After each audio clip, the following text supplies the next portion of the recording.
السلام عليكم. لا تنسوا الاعجاب بالفيديو والاشتراك في القناة تشجيعا لنا لنستمر بنشر المزيد ان شاء الله. السلام عليكم ورحمة الله وبركاته. اللهم صل وسلم وبارك على سيدنا محمد وعلى آله وأصحابه أجمعين. ازيكم يا حبايبي، عاملين ايه؟ النهارده احنا هنتكلم عن رؤية البامية الخضراء في المنام. بس قبل ما اتكلم عنها يا ريت ما تنسوناش باللايك والشير وفعلوا الجرس، واللي ما اشتركش في القناة يا ريت يشرفني ويشترك. اللايك يا جماعة عشان يوصلكم كل جديد. تمام؟ صلوا بينا على النبي. انا بشكر كل الناس اللي بتكتب لي الكومنتات الجميله قوي في التعليقات. ماشي، ربنا يبارككم ويسعدكم يا رب، يرزقكم ويرزقنا من حيث لا نحتسب. الباميه يا حبايبي من الرؤى، لو في ميعادها كويسه، في غير ميعادها رزق ومش دايم، ودل لو صفرة ودبلانة دل على تعب او مشاكل، او شخص اللي بيشوف الرؤية ممكن حد قريب منه هيتعب، يعني داخل على تعب او معاناة او اي حاجة لو صفرة ودبلانة. طيب، انما لو شفتها في ميعادها يا جماعة وخضرة وجميلة، ده رزق، فك ضيقة، فك كرب.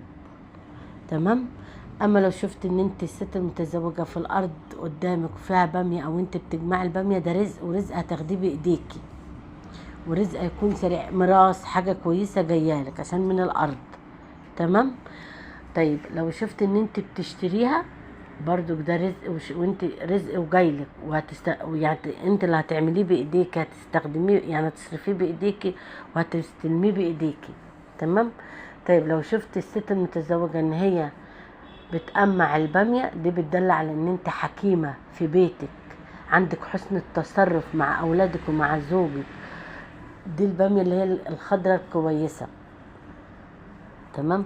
بالنسبة للبنت العزباء، لو شافت نفسها ان هي بتجمع بامية او بتشتري بامية او حد بيديها بامية بس خضرة وجميلة كده في المنام وحلوة، دل على خطوبة قريبة او وظيفة لكي او نجاح للطالب، البامية وفي ميعادها. تمام. طيب لو شفت بقى ان البامية دبلانة او وحشة وصفرة، تعب، قلة فلوس، دين، كرب، مشاكل. تمام. ولو كمان يعني ايه اللي هي متجمدة، تفرزيها دي ومتجمدة وتيجي تعمليها تطبخيها، مش يعني رزق، مش رزق مؤقت وداخل فيه تعب وهم، حاجة كده ملهاش، هيتصرف في اي حاجة في الهباء كده. تمام. فدي رؤية البامية يا جماعة عشان هي جاتلي كتير في التعليقات. رؤية البامية لو شفت نفسك بتطبخيها وشايفاه ان انت طبخها وطبخها حلوة قوي وطعمها جميل قوي، ده رزق، وربنا يعني هتبستي بيه، وهتبقى يعني حاجة تستنفعي بيها، تبقى حاجة كويسة. طيب لو شفت ان انت بقى يعني قرنت البامية وبتقطعيها زمان احنا بنقطعها كده، ده هيبقى ايه، هيجيلك رزق وهتطلعيه بقى، هتسديه في دين، هتسديه في حاجات مش لها لازمة. ده تقطيع. اما لما تشوف الواحدة صحيحة كده وانت بتعمليها، فده رزق كويس جدا ليكي. والله اعلى واعلم يا جماعة. يا ريت ما تنسوناش باللايك والشير وفعلوا الجرس.